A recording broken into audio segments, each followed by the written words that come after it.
one of the most iconic watches of all time. The Rolex DateJust. The DateJust. The Rolex DateJust. It's seen on the wrist of celebrities and working professionals alike, and personally, it is one of my favorite watch lineups ever. The major issue is that it costs the same as a car down payment. So instead of purchasing a Rolex DateJust with just one arm because I sold the other to afford it, I decided to design a watch kit that allows you to build your very own, go anywhere, do anything AquaDate. And after building 9 watches, I aim to give you the best step-by-step tutorial on how to build a watch.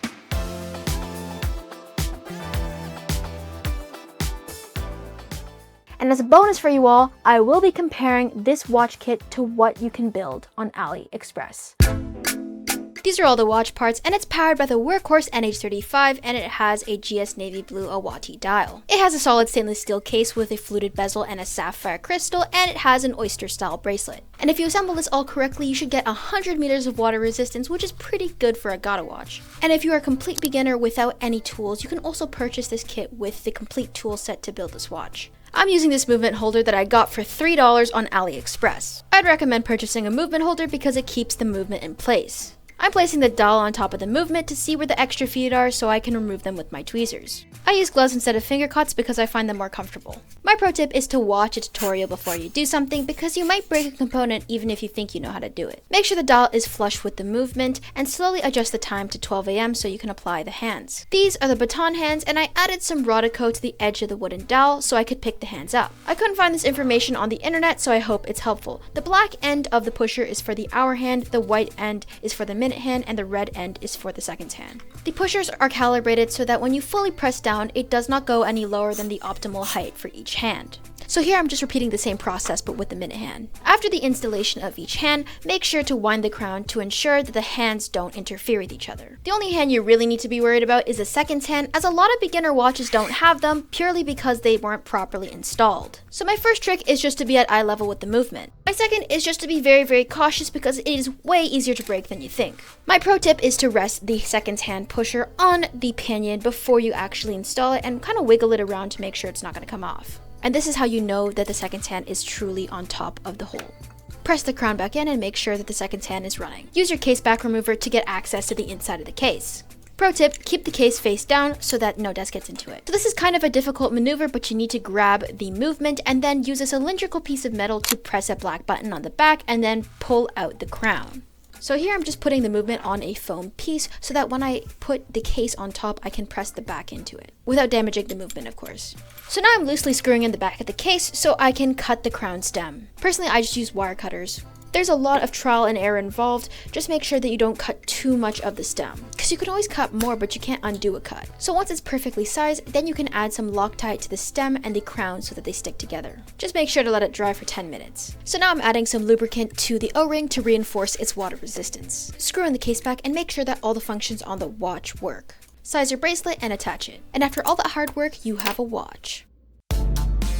So just to be transparent, Namoki did send over the parts to build this watch, and I don't have to send them back. However, they don't have any input on the content of this video, so my thoughts are completely my own. Additionally, I did design the kit, but as always, I will try to be as objective as I possibly can, and especially when I get to the comparison between this watch building kit versus AliExpress, I really won't be holding back on either. So when designing the AquaDate, I ensured that it incorporated different elements from both Rolex and their DateJust and Grand Seiko with their dials, meaning that this watch is a true homage instead of a clomage, which is just a watch that copies and pastes a pre-existing watch design. Also, I aim to fill a market gap because I noticed that a lot of these supposedly Gata watches were way too sporty to be dressed up, and that's exactly why I added a fluted bezel and an intricate dial with the AquaDate so that it could be properly dressed up while still being very much capable.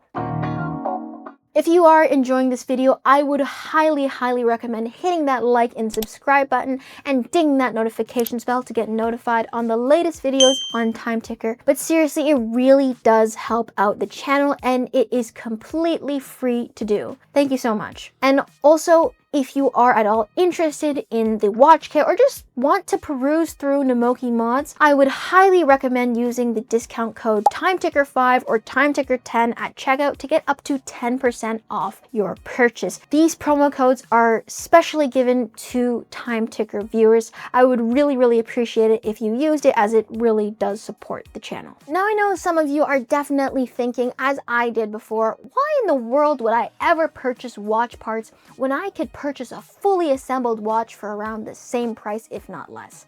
So in my opinion, I think if you are even slightly invested in this hobby, most of you, if not all of you, should try building your own watch, as I think it is one of the most meaningful experiences you can have in this watch hobby. Because when you don that watch on your wrist, you know that you poured your blood, sweat, and tears into building it, that you built it with your own two hands. And I think that is a very rewarding experience. And also, it just equips you with transferable skills you might need to use down the line. So once you build your own watch, you now know how to put a dial on, you know how to take a dial off. So for instance, if you purchase a watch down the line and you dislike the dial, now you can take it apart and you have the fundamental skills that will help you in taking that dial off yourself. And I think that is super cool. Also, it mitigates one of the major issues that plagues most watch collectors, and that is buyer's remorse. A lot of us spontaneously buy watches, or they buy watches without actually having a meaningful reason to do so, and that just means that the watch ends up sitting in your watch box collecting dust. And trust me, when you spend hours upon hours of putting together this little timepiece, you will actually wear it. And this phenomenon is known as the IKEA effect. So when you put something together yourself, you have now associated memories with it, and you are more likely to use it. And I think that that's amazing. And also, building a watch is already difficult enough. So one of the other unnecessary added stressors is not knowing whether the parts you've purchased are compatible. But when you purchase a kit from Namoki, you can rest assured that all the parts are compatible and that they're high quality. I mean, there's a reason that Namoki is one of the big names in watch modding. I measured this at 35.6 millimeters in diameter, 43.5 in lug to lug, 11.5 in thickness, 6 millimeters at the crown, and a bracelet that tapers from 20 millimeters to 16.4.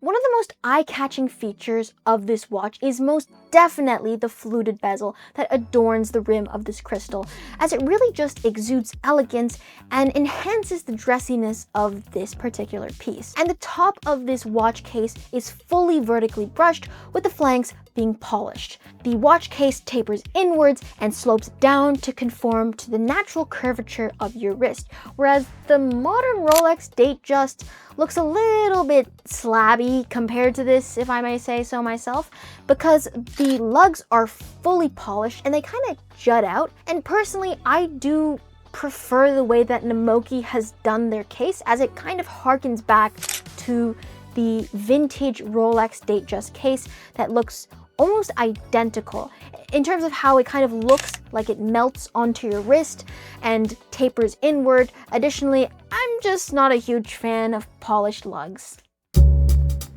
Now, the only thing I would request of Namoki in terms of improving upon this case is just to add a little bit of anglage, as I really do think it would add a little bit of pizzazz to this already really good case.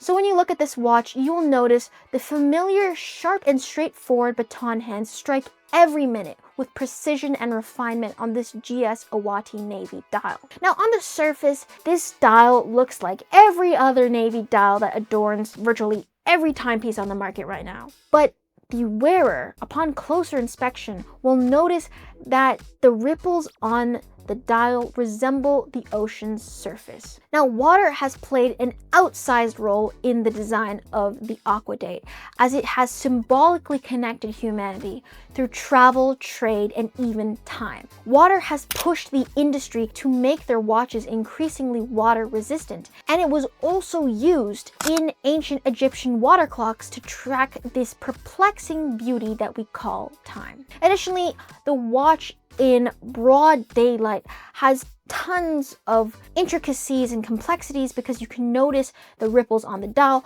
but when you go into a less optimal lighting scenario such as being indoors, it looks a lot more toned down. And I think that just adds to the versatility of this watch. And also blue, navy, it is just a very, very versatile color in general, which just makes this watch more of a gotta watch, and it also makes it more of a strap monster. So you are getting an oyster style bracelet with your watch that resembles one of the truest gotta watches bracelet, the Rolex Explorer. So this oyster style bracelet is fully vertically brushed on the front and rear ends, and it's polished on the sides. Now, not only do I appreciate the fact that this has a 20mm lug width, it is super versatile and very comfortable, I also appreciate that this bracelet has screw links, solid links, and solid end links, and also the case itself has drilled lugs, which just means that I can easily swap the bracelet on and off and pair it up with a different strap. Since this watch uses sharp baton hands with a dial that has applied indices, I would say that this watch is very, very, very legible.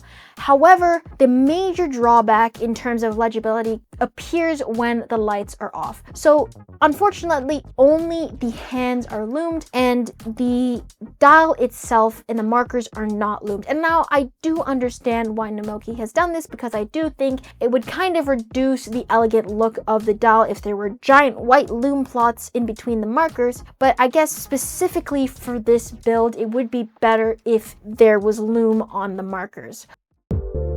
So the crown on this watch is fully polished, and the case back of this timepiece is sterile and also fully polished. And I know some people prefer an open case back, but personally I would rather my watch be sleek and thin, especially considering that this uses a workhorse but also kind of basic Seiko NH35.